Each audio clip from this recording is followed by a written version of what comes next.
nõiasaade. Et siis tere! Tere! Et me nüüd teeme esimest saadet, mille pealkirjaks ma valisin nõiaelu. Ja räägin siis oma tuttavate nõiatüdrukutega ja nõiameestega. Esimese saate külaline on meil siis Renata, kes nimetab ennast Vikkanõiaks. Ja. Et kas sa, Renata, saad natukene lähemalt seletada, mida see Vikkanõid tähendab? See nõid, ta teeb oma loitsud nagu kuidas temal vaja, siis ta teeb loitsu ja loodudest ta võtab nõu ja võim. No, sa võid tegelikult, ma arvan, et sa võid rääkida vene keeles ka, et ma panen pärast selle subtiitride alla lihtsalt, jah. Et aga nüüd on selline üks tüüpiline küsimus on see, et siis, et miks sa just valisid selle Vikkanõia tee ja kuidas sa selle juurde jõudsid üldse? Я сама не выбирала это название. Получилось так, что когда я попала на передачу с экстрасенсами связанная эстонская, мне там поставили такое название. То есть я сама его не выбирала. Вот. Так получилось. Et see nagu valis sind siis? Да. Ja eks selline tee vist on meil, selline, kes selle nõiamaailmaga tegelevad, on vist paljudele, et maailm nagu valib meid ise välja. Ma ise olen tegelikult sama asja tunnetanud, et näetega ma nagu ei otsustanud, et ma nüüd hakkan tervendajaks. Ma ise nimetan ennast haavatud tervendajaks. Et ega see jõudis kuidagi ise minuni. Aga kas kuidagi sinu teekonda selle nõiaeluni mõjutas ka näiteks sinu lapsepõlv või see, kus sa tulid? Я почувствовала это, откуда пришло, да, могу сказать, что у меня прабабушка занималась целительством. Почувствовала я в себе силы или видения, когда я была в переходном возрасте. Тогда я видела привидения и чувствовала какие-то магические знаки. Kas sa praegu nüüd igapäevaselt ka selle nõiamaailmaga tegeled? Ma vaatan, sul on siin igasuguseid toredaid pilte seina peal, et sa oled vist rohkem kunstnik. Да, я могу назвать больше себя художником, но все равно я занимаюсь таро и магический мир, он всегда присутствует со мной. No ma arvan, et me siin saate lõpupoole teeme ka ühe väikse kaardi ennustuse, vaata, mida kaardid meile näitavad, sest aeg on ju selline väga keeruline aeg ja me tegelikult kõik tahaksime ju teada, et mis meist siis saab lõpuks. Küllaltki keeruline on olla ja rasked ajad on. Ma ise arvan, et rasked ajad on meil ees veel, aga vaatame pärast, mis kaardid näitavad. Et sinuga me kohtusime 2018 aasta selgeltnägijate tuleproovis. Ja minu jaoks oli see selgeltnägijate tuleproov päris tugevalt elu muutev. Et kuidas sinul see tunne oli, kuidas see telesaade või selles osalemine sinu maailma mõjutas? Но во мне открылось что-то артистичное, мне очень понравилось на камеру быть. Несмотря на то, что я очень переживала и волновалась каждый раз, все равно я очень полюбила именно съемки и быть на камере. В том числе я познакомилась с очень интересными людьми, с которыми до сих пор общаюсь. Вот. И, конечно же, клиенты пришли ко мне, которые нуждаются в помощи.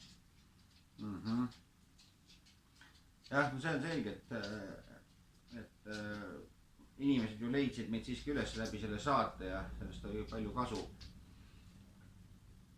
Ja tõesti, minul näiteks, mina ei tulnud ennem selle pealegi, et mul mingisuguseid selliseid selgeltnägija võimeid üldse on. Alles seal saates ma hakkasin avastama, et enne ma olen psühholoog. Siis ma tegelesin oma psühholoogi tööga ja noh, tundsin küll, et ma näen nagu sügavamale inimeste sisse. Aga otseselt selgelt nägemisega ma ei osanud seda seostada enne, kui siis saates tulid vastavad ülesanded niimoodi ja siis ma avastasin, et ahah, vot tõesti, asi toimib. Et mulle jah, oli see päris tore asi avastada enda juures. Aga nüüd sellest nõiateest veel rääkides, et palju sa oma igapäevases elus enda elu juhtimiseks kasutad seda maagiat? Ну, например, если я какую-то ситуацию хочу повернуть в свою выгоду, то я могу влиять на ситуацию. Вот. Ну и также помогаю с решением моим близким и клиентам. И, ну, что еще могу сказать? Я думаю, это сила мыслей больше. Если ты что-то очень хочешь, то это тоже как магия идет. Ты все равно это притягиваешь. Рано или поздно это придет то, что очень хочешь. No jah, ka mina saan niimoodi aru, et maagia ongi tegelikult see, mida me oma mõttejõuga endast välja anname. Ja noh, selle abil me oma elu tegelikult juhimegi. Mina näiteks, noh, minu jaoks on kogu minu elu muutunud nagu loetavaks. Selles mõttes, et kõik asjad, mis mu ümber toimuvad, on nagu mingi tekst, millele ma saan tähenduse anda. Ja kui ma näen mingit sündmust, kas või ma ei tea, ma käin oma hommikust jalutuskäiku tegemas. Ja noh, üks hommik näiteks ma läksin seal silla peal, seal jõgi läheb 2 ja võt üks jõeharu oli, sinna oli puu oli risti ette jäänud. Ja see oli, noh, ütleme, kui ma vaatasin vastu voolu, siis see oli nagu vasakpoolne haru, ma leidsin, et ahah, see on emapoolne külg, mõtlesin, mis see võiks tähendada minu elus. No see, kuna ma sinna silla juurde iga päev jalutasin, ja siis ma mõtlesin, et ahah, et see on ju blokeering. Ja siis ma päris reaalselt läksin, kangutasin selle puuselt lahti, sellepärast, et ma tundsin, et see sümboliseerib blokeeringut minu enda hinges. Ja noh, niimoodi igasugused pisiasjad tegelikult räägivad meile meie elust. Я хочу тоже задать вопрос. No. Как магия в твоей жизни происходит и что дала тебе передача? И почему сегодня такое было чувство, что надо встретиться? Сразу 3 вопроса. No sellega oli huvitav selles mõttes, et ma eile just mõtlesin, et mul oleks vaja, tahtsin sellist saadet teha, nagu me siin praegu teeme. Ja lasin niimoodi mõttes läbi oma neid kõiki oma tuttavaid nõidu ja sa äkki kirjutasid mulle Facebooki. Ja ma alguses mõtlesin rohkem Marju peale, et noh, kuna me Marjuga käisime lähedalt läbi, et noh, ma teen esimese saate Marjuga. Aga siis, kui sa kirjutasid, ma sain aru, et selge, siis ma pean järelikult sinuga tegema. Ja noh, niimoodi ma otsustasingi ja ma võtsin kohe sabast kinni asjal ja mõtlesin, et selge. Kui märk tuli, siis tuleb märgi järgi käitu. Nüüd sa küsisid, et kuidas minu elus see saade mõjutas. No ta mõjutaski niimoodi, et põhimõtteliselt ta tõi mind sellesse nõiamaailma rohkem sisse.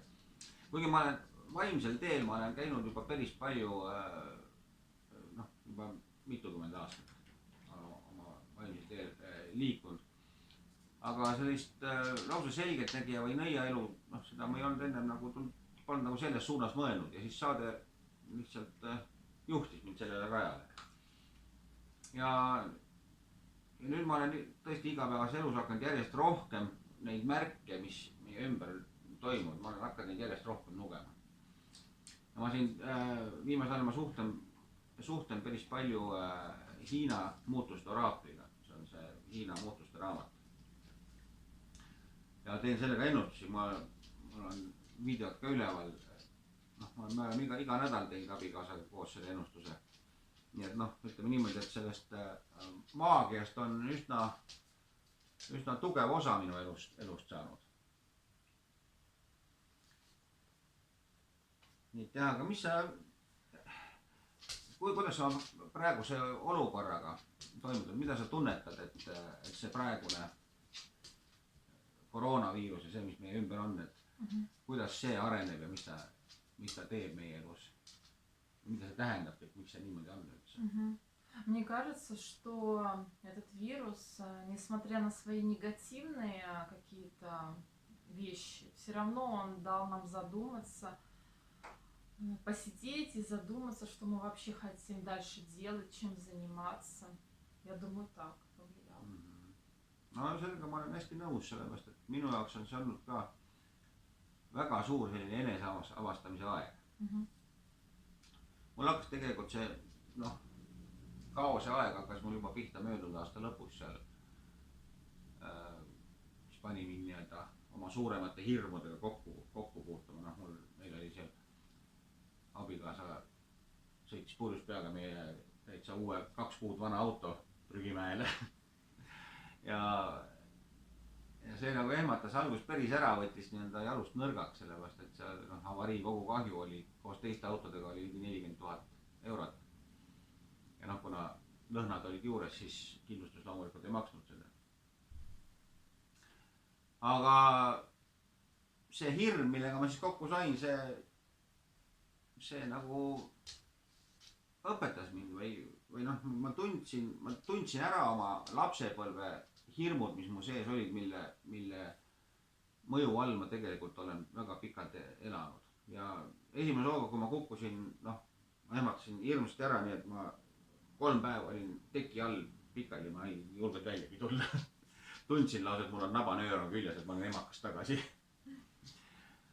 Aga siis võtsin, mitte ei võtnud ennast kokku, aga siis ma sain aru, mis mu sees toimub ja tegelikult on see selline raske aeg või kaose aeg, nagu praegu on. Minu jaoks see on olnud hästi õpetlik ja see toobki välja kõik meie need nõrgad kohad. Точно, вот с этим я точно соглашусь. Aga äkki sa nüüd võtad oma kaardid ja vaatame, mis kaardid näitavad siis. Хорошо.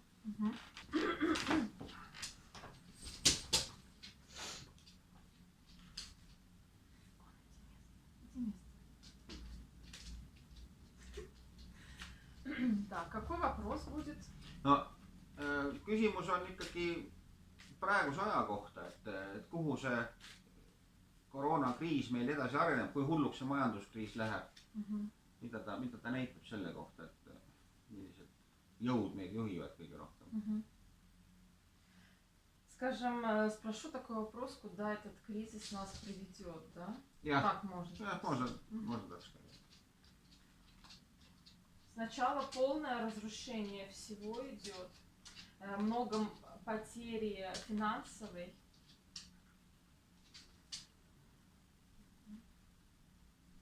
Как будто новые планы появятся, новые силы. Но многие войдут в какую-то депрессию.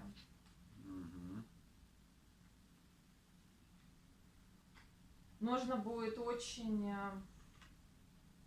многим сражаться за какую-то моральную силу. Очень многие люди будут потеряны морально.